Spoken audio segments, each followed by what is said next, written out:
Hare Krishna, welcome devotees to the Gita Daily session. Thanks for joining the session. So today we'll be discussing 8.15 and 16. So let's take the blessings of the Lord Jagannath Baldev Subhadramaya Sudarshan Lakshmi Narsimha Gaurnitai Panchatattva. Let's pray that by their mercy we understand the transcendental topics of Bhagavad Gita. So let's recite the prayers. Om Adnanatimirandasya Adnananjanashalakaya Chakshurunmilitam Yena Tasmai Shri Gurave Nama Namam Vishnupadaya Krishna Preshtaya Bhudale Srimade Bhakti Vedanta Swamin Idinamine Namaste Saraswati Deve Gauravani Pracharine Nirvishesha Shunyavadi Pashatire Shatarine Jai Shri Krishna Chaitanya Prabhu Nityananda Shri Advaita Gadadara Shivasadi Gaura Bhakta Vrinda Hare Krishna, Krishna Krishna, Hare Hare, Hare Rama, Rama Rama, Hare Hare. Let's dedicate a session to His Divine Grace A.C. Bhaktivedanta Swami Srila Prabhupada, Founder Acharya of International Society for Krishna Consciousness, by whose mercy we are able to understand Bhagavad Gita and also able to apply it in a practical way in our day-to-day life. So let's thank Srila Prabhupada. Srila Prabhupada ki jai. So today we'll be discussing two shlokas. So we'll be covering some important concepts today. I think this topic needs little more time, but we'll try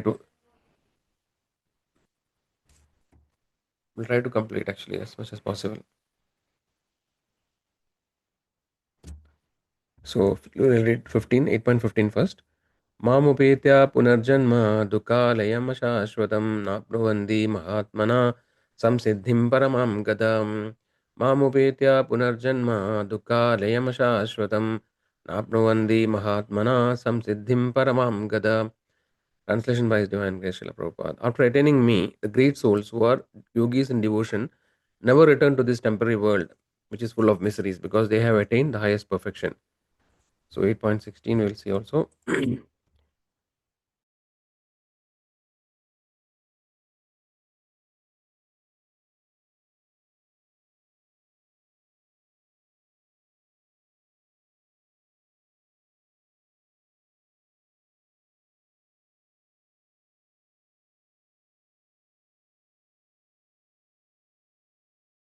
There was some connection issue, sorry for that.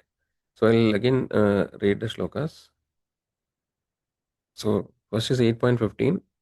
Mamupetya punarjanma dukhalayamashashvatam napnuvandi mahatmana samsiddhim paramam gadam.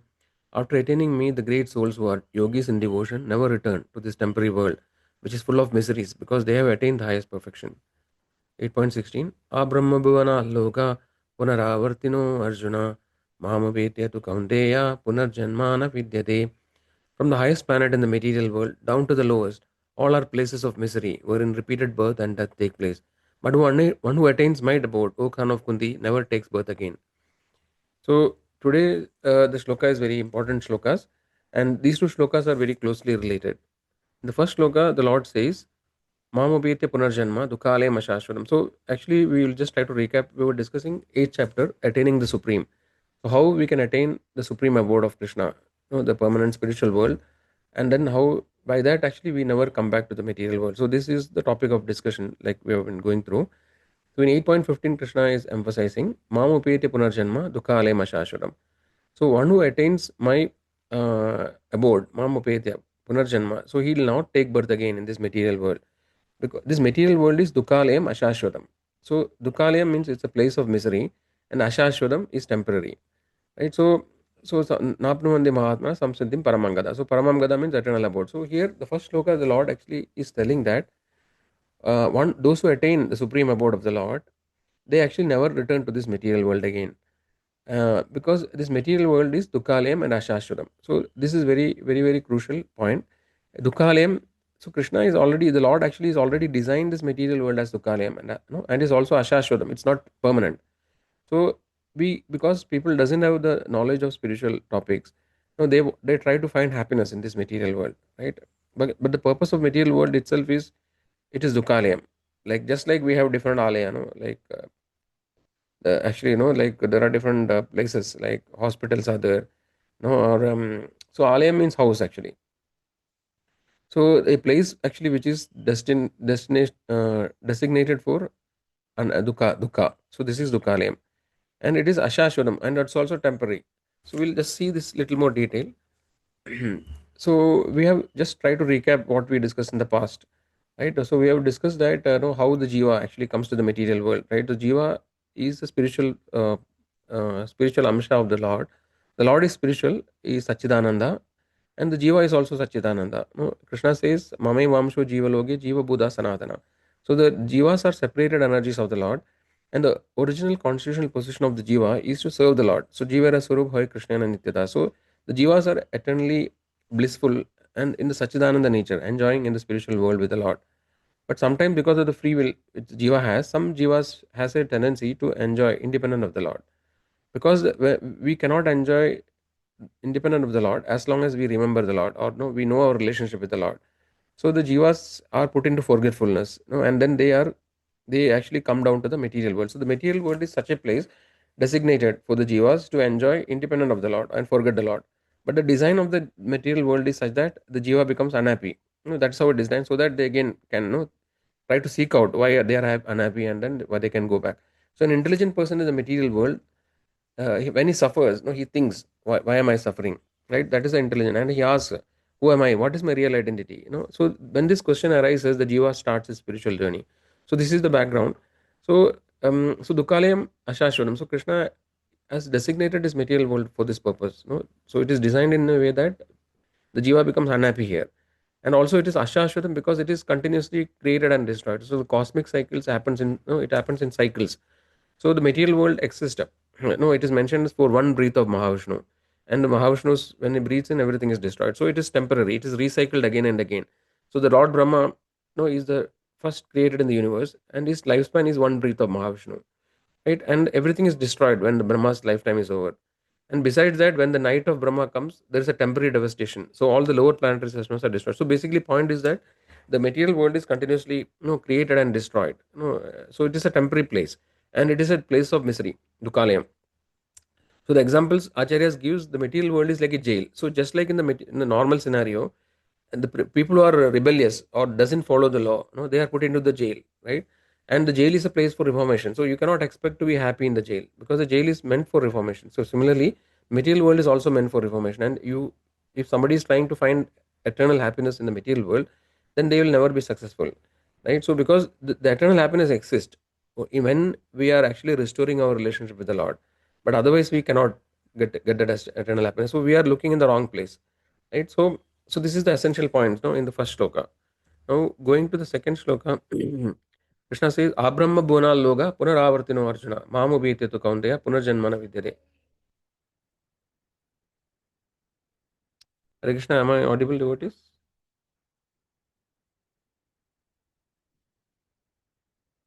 Yes, Yes, Prabhu. yes, yeah. Okay. So let me know if anything happens, because I think some problem with the connection. So yeah, so basically, so actually, Lord is saying that if don't try to be happy in this within this material world. So the material world actually consists of there are 14 planetary system. The material world. I'll just share a screen. Just show a picture quickly. So yeah, this picture, I'm not sure how much it is visible. Uh, so here actually, this is the picture of one universe according to the Vedic cosmology. So here in the middle, we can see the Bhuloga, which is actually like the earthly planet, middle planet, and there are seven upper planets, like which is Bhuarloga, Swargaloga, Maharloga, Janaloga, Tapaloga, and Satyaloga, and then topmost planet.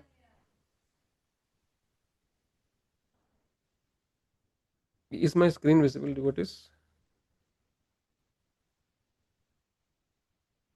It's not No, visual, sir. I think I'm not shared now. Sorry, I'm sharing my screen again.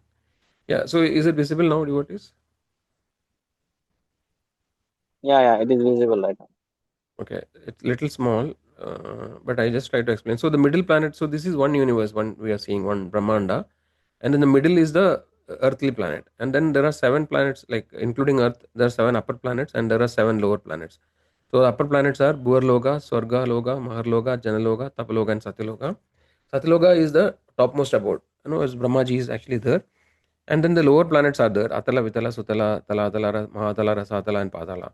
So what Lord is saying that Abrahma Bhuvanar Loka Punaravartino Arjuna. So wherever you go in this material world, even if you go to Satyaloka, the topmost, there is this effect of the repeated birth and death. You cannot get free from cycle of birth and death wherever you go.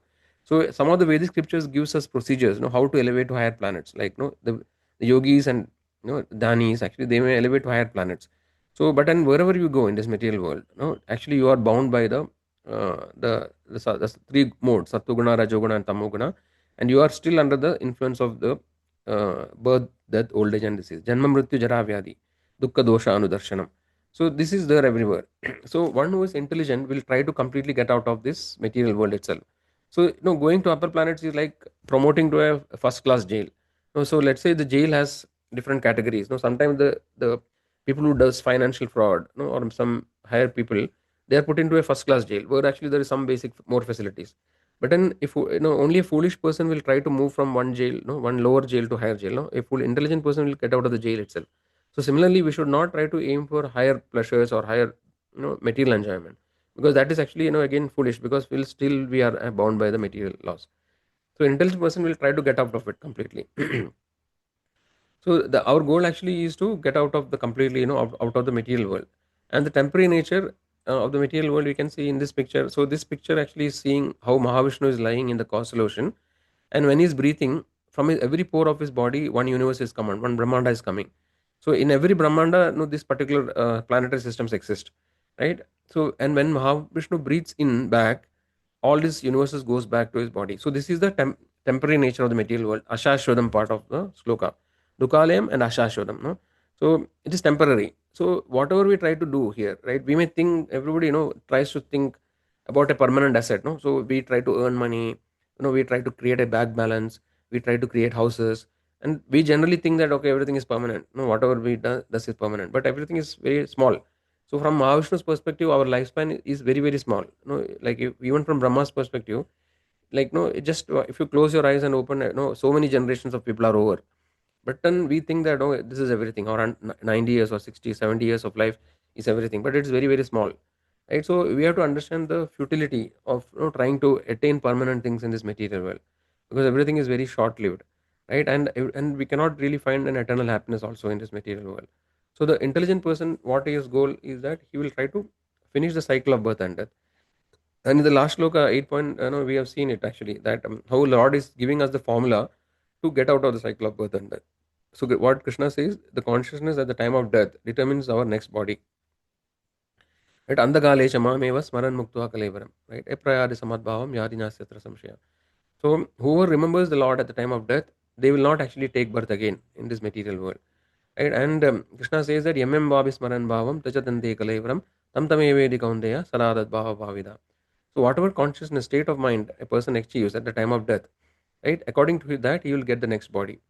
So and one who is remembering Krishna at the time of death, he will not take birth at all in this material world. He will be transferred to the spiritual abode of the Lord, because he actually is already in that consciousness, right? So the point is that the entire life, the full lifetime is like a preparation, and death is the final exam.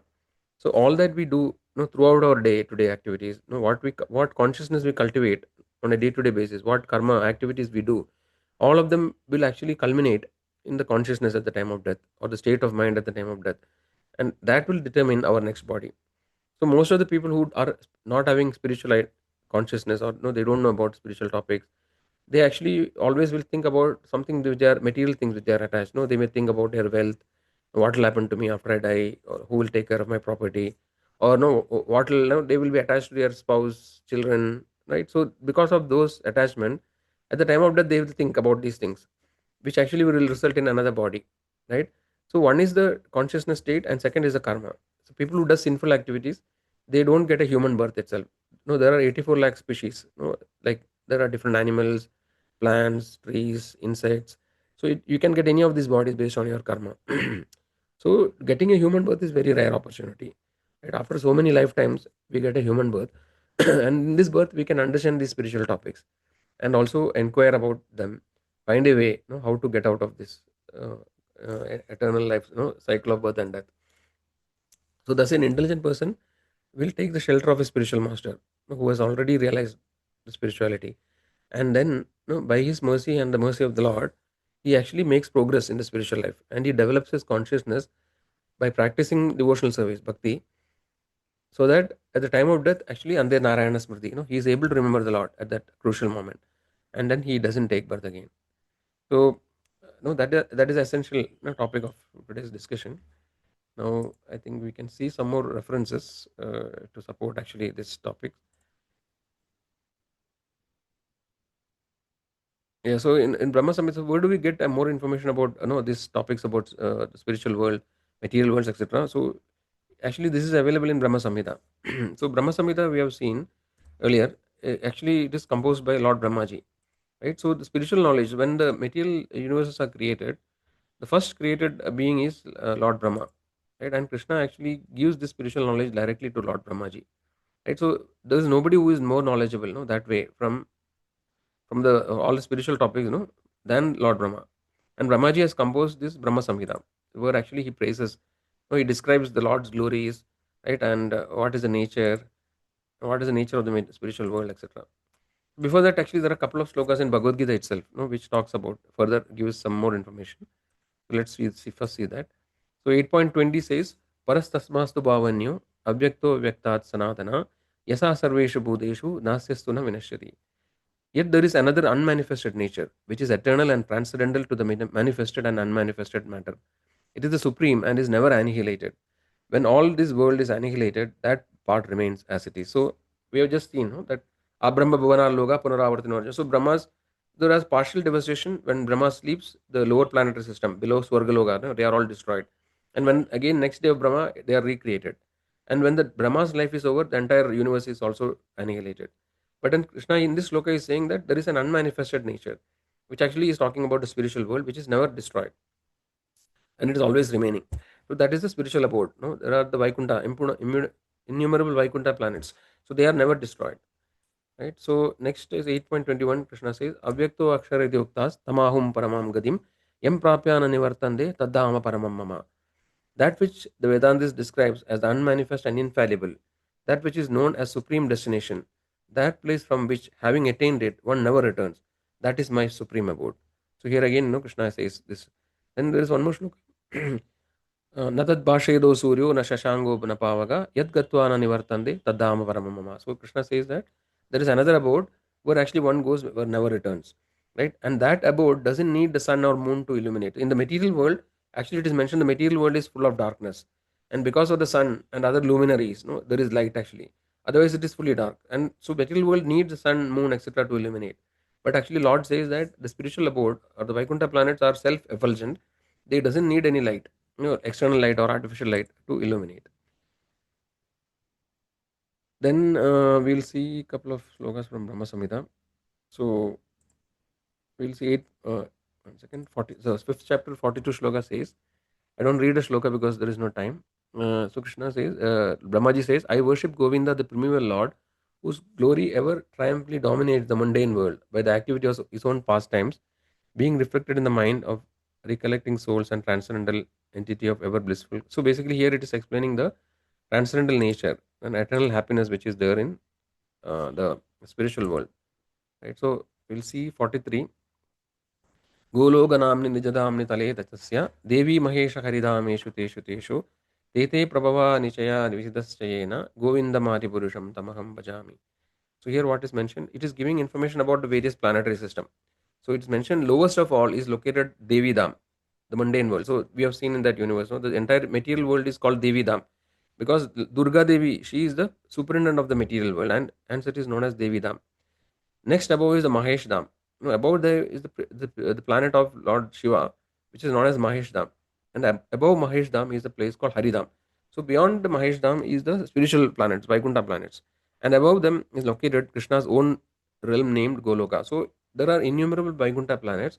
And among them, the topmost is called Goloka Vrindavan, where actually the Lord, original Krishna, as a Shamasundar, that is the original form of the Lord's, the original source of everything, is residing in the Goloka.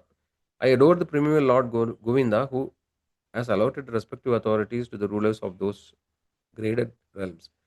So these are some glimpses actually, but when somebody is interested, they can read Brahma Samhita, which is available in the Veda base. So if you go to vedabase.io, we can get various transcendental books are available online. So there, if we go to Brahma Samvidhana, we can see a lot of more details here. Because of the short classes, no, I think we cannot cover all of them. And we'll see 48 Brahma Samhita. So where actually it is mentioned, no, the how the Lord Brahmaji's time is very short. Actually, Brahmaji's time is very long from our perspective, no. So it is 311 trillion, 40 billion years. But in here it says, Yasyega Nishwasida Kala Mada Avalambya Jivan Diloma Vilaja Jagadandanada Vishnur Mahan Sahiga Yasya Kala Vishesho Govindamati Purusham Tamaham Bhajami. What it says, Brahma and other lords of the mundane worlds, appearing from the pores of the hair of Mahavishnu, remain alive as long as the duration of one exhalation of the Mahavishnu. I adore the primeval Lord Govinda, whose subjective personality, Mahavishnu, is a portion of the portion. So in Bhagavad Gita also says, basically, Lord says that all this material world is created by a small amsha of me. So that is Mahavishnu is actually a partial expansion of the Lord. We have seen it in some previous session. And when the Mahavishnu's one breath is the life of Brahmaji. So that is the duration of all the demigods. The demigods not even, no, they don't even live that much. So demigods' lifetime is one Manvantara. And there are many Manvantaras, no, in one day of Brahma. And Brahmaji's lives for a very long period. But then the Brahmaji's time is also, comparatively very, very short and compared to the time of Mahavishnu.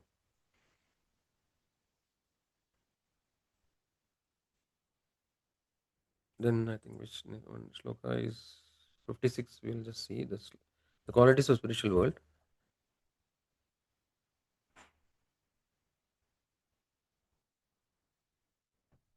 So I don't read the shloka but the translation. So Lord Brahmaji says, I worship that transcendental abode known as Shvetatipa, where as loving consorts, the Lakshmi in their unalloyed spiritual essence practice the amorous service to Supreme Lord Krishna. So here is explaining how there are many Lakshmis. Lakshmi Sakasra Sadasam Brahma Sevyamanam Govindamati Purusham. So there are many spiritual planets, and in every planet, actually, the Lord actually, different expansions are predominated, and the Lakshmi, different Lakshmi forms serves the Lord eternally, right? And it is mentioned that in where every tree is a transcendental purpose tree. So every tree in the spiritual world is a kalpataru. No, we know it as kalpataru. So basically, it can fulfill any desire, right? Where the soil is purpose gem. So the Chintamani Dham, it is known as Chintamani. The surface of the planet of spiritual world is made of gems, right? And water is nectar, and every word is a song, and every gate is a dance. The flute is the favorite attendant, effulgence in full of transcendental bliss. So basically, these are some glimpses of the spiritual world. But it is mentioned the acharyas know who have attained perfection.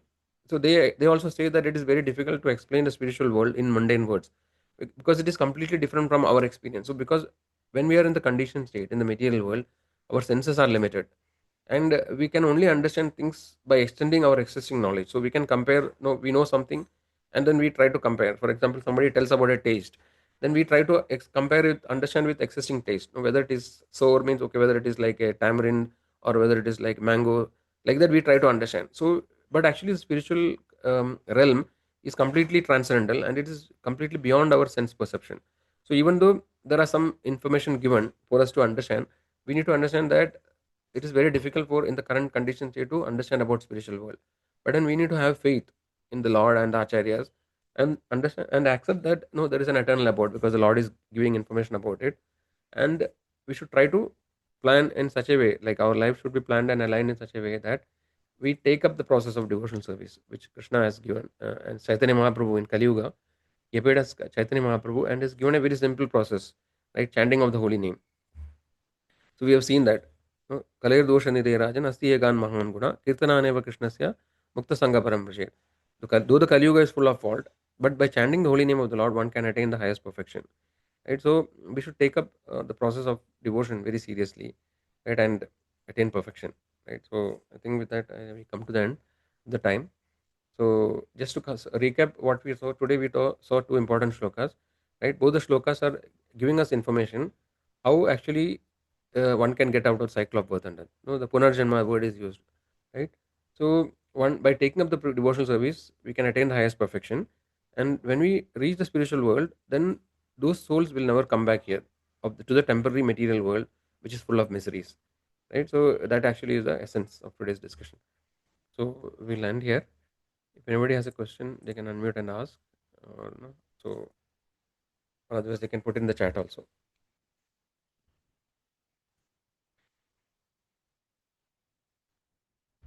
So actually, these topics needs more time, to discuss, go in more detail, because we are having this 15 minutes time slot, and it's a morning time, right? So we cannot go much detail. But then maybe once the basic Gita daily sessions are over, we will plan to have more detailed sessions. So whoever is actually interested, maybe we will keep it in a time where the devotees can spend more time, where actually we can go deeper into these topics. So yeah, so anybody has any questions at this point? They can please unmute and ask. Hare Krishna, Prabhu. Yes, Prabhuji. Prabhu, Mahesh, Dharma, there is material world also and spiritual world. What is the difference in that? What is the difference between material world and spiritual world? Is that the question? Yeah, in Shiva is there in material also and spiritual. Yeah, yeah. So Lord Shiva is actually known as a special tattva, right? So basically we have the Jiva tattva, right, and Vishnu tattvas, right? So the Lord Shivas, so Jiva tattvas are the normal Jivas, like which includes demigods and other, all other god. But then Lord Shiva is actually considered as a special tattva called Shiva tattva. So in Brahma Samhita, no, actually Brahmaji gives example how the milk is transformed into curd, right? So the milk and curd are essentially the same, but actually, when it is transformed, it becomes curd. So similarly, the Lord Shiva is also an expansion of Lord Vishnu, right? Krishna, actually, and then he basically the Lord Shiva's different expansions also exist, right? So there is a platform, like there is a space in the spiritual world, like it is not part of the material world. So the Mahesh Dham actually is called Sadashiva. The Lord Shiva's original form is known as Sadashiva, who actually resides in this Mahesh Dham, actually, which is also not destroyed when the material world is destroyed. So that is a Shiva's abode, right? But then Lord Shiva also appears in the material world as Rudra, right? That appearance is like from Lord Brahmaji, right? So the Lord Shiva's transcendental position, like as Sadashiva, and the corresponding abode is known as Mahesh Dham, which actually is, which is beyond the material world. Is that okay, Prabhu? Okay, Prabhu. Thanks, Prabhu. Okay, thanks. Anybody has question? Any other questions are there? What is?